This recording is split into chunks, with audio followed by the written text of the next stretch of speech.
Elvedin Džinić, edini strelec danes za Celje na gostovanju v Kidričevem, tudi na koncu poraz 4-1.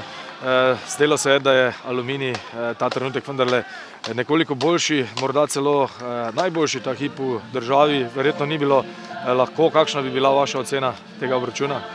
Ja, res je, Aluminij je v neki dobri seriji, nekako se na svetu klopi. Danes mislim, bila ena težka tekma, težek teren.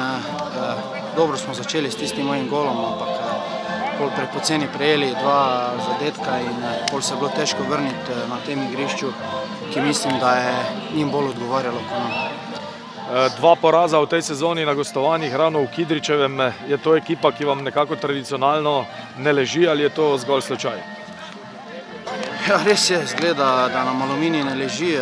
Nekako v preteklosti je to bilo Krško in zdaj zgleda, da je to Aluminij, ampak gremo naprej, pač zdaj čim bolj se spočiti, to tekmo zanalizirati, pozabiti in priti z novo energijo na začetek priprav. Ja, prvi del sezone je končan, vendarle je potrebno poiskati tudi obilo dobrih zadev, ki so se zgodile. Ne nazadnje ste prvi del sezone končali v zgornjem delu lestvice.